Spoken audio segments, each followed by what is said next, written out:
Good morning. I'm a state certified instructor. I teach driver's education. I teach teens and adults. We're going to talk about what do you need to do after you pass your test. I have some great advice and tips for new drivers. Number one, you've got to practice. Once you've passed this test, it can be very stressful, but you need to start working on your fundamentals. Driving in neighborhoods, driving in bigger subdivisions, driving in small downtown areas. Then as you get more consistent, then you can get out on the road. Number two, take someone with you.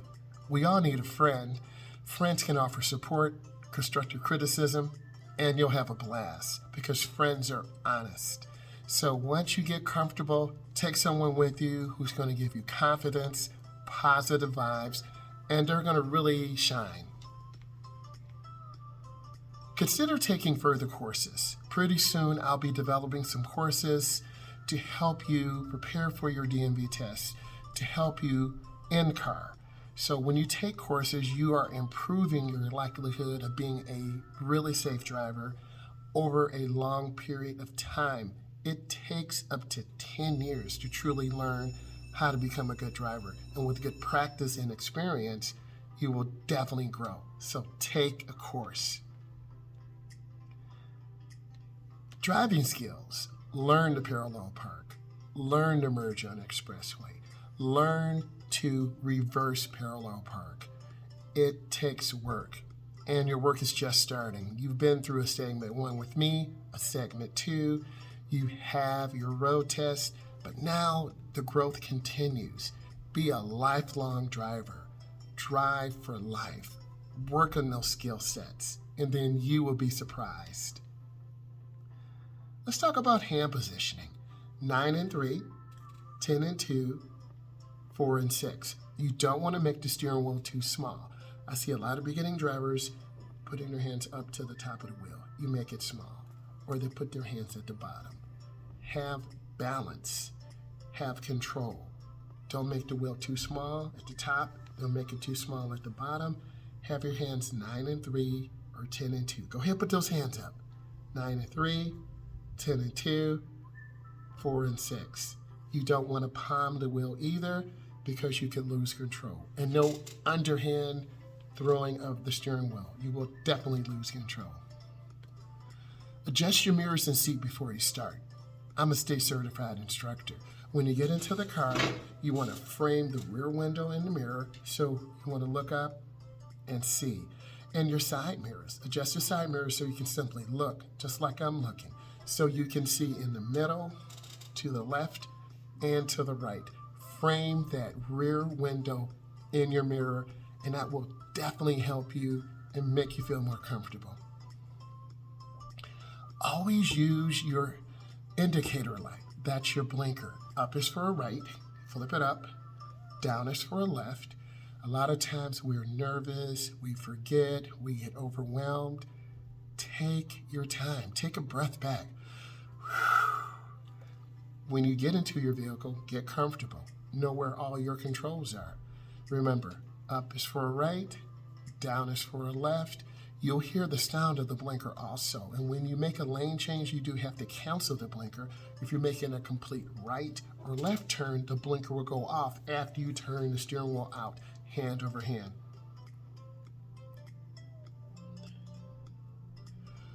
Learn how to merge properly on expressway.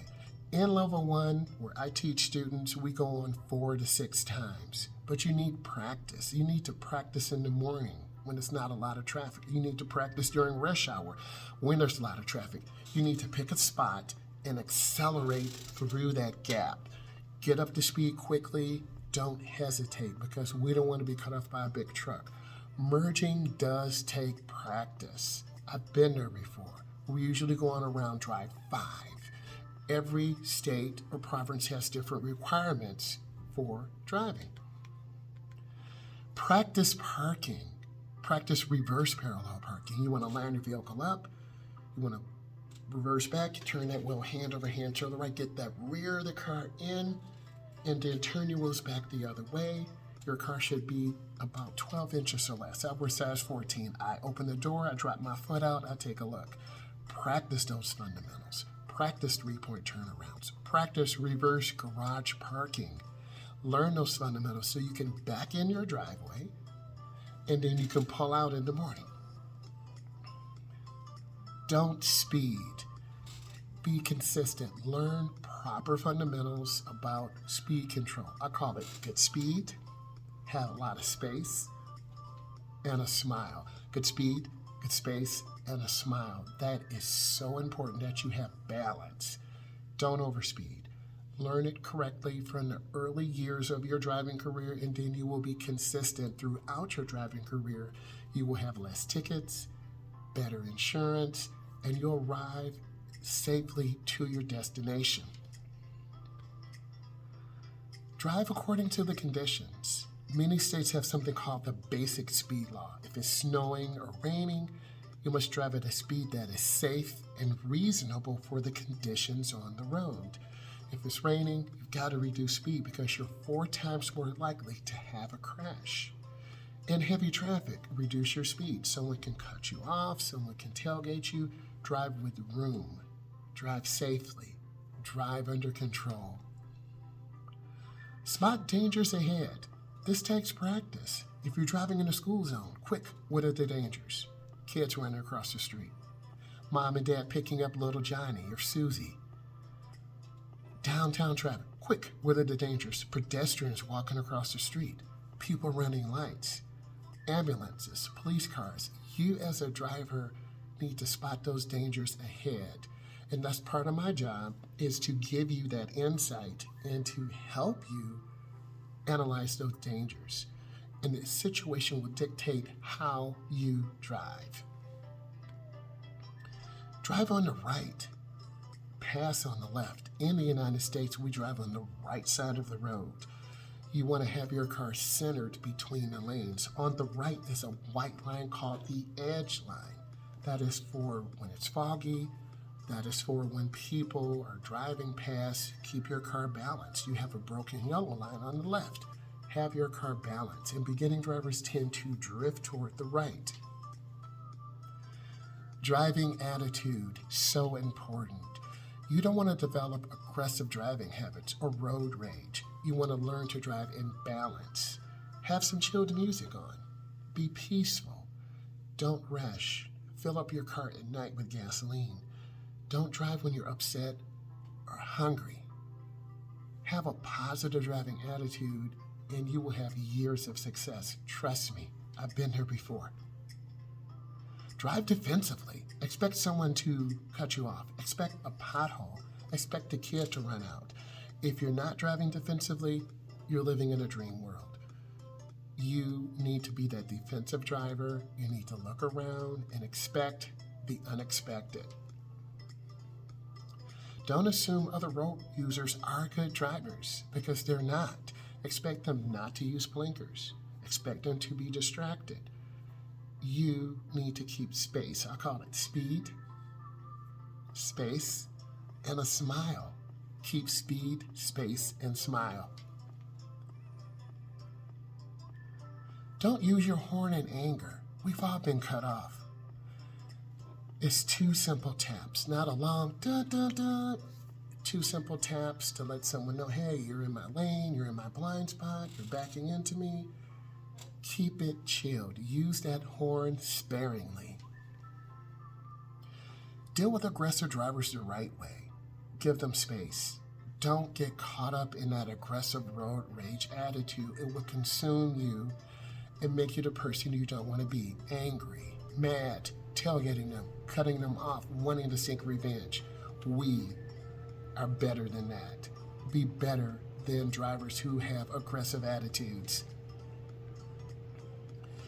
Don't be rude or provocative. Let someone back out if they're trying to back out. If someone is trying to pass you, pull over to the right. The left lane is the passing lane. A courteous driver is a good driver. Obey the rules of the road. 4-way stops, you have a complete stop for 3 seconds. You look left, right, and left. Have balance. Don't speed up to make lights. That's one of the biggest things I see. If you can stop in 3 seconds before a yellow light, 1001, 1002, 1003, congratulations, you did not run the yellow light. I see a lot of students learning bad habits, and I try to correct that immediately. You do not want to get hit if you run a yellow light. You want to be able to stop safely in 3 seconds. Don't tailgate. In certain states, if you tailgate and hit someone, you are at fault. We don't want to have to go to the police station. We don't want to have to file an accident report. We do not want to have to file an insurance claim. Be balanced. Don't tailgate. Don't brake if someone is tailgating you. They could hit you. It's called a brake check. Keep room. Check your mirror every 12 to 15 seconds. Stay balanced. Distractions. Cut them down to a minimum. Cut that radio down so it's background music. Put your phone on vibrate. Stay focused on the driving process. If you're hungry, pull over and eat, or go in and eat. Enjoy your day, because if you eat, you're going to get stuff on your nice clothes. You will not really be comfortable, and you could burn yourself. Coffee's very hot. Never text and drive. That will keep your eyes on the text and not on the road. Don't use your phone at all. Just put it up, build good habits, have peace. They can call you later. Don't play with the stereo. Have your music set before you get in the car. Have it chilled. Have it comfortable, so you're all set to go and learn. Don't play the music too loud, because that's going to distract you and take you off of meaningful engagements on the road in the driving environment. The light changing, people pulling in front of you, people not paying attention. Don't mess with maps, either a paper map or a map on your phone or in your car. Know where you need to go, have your route planned, and then you can focus on the road.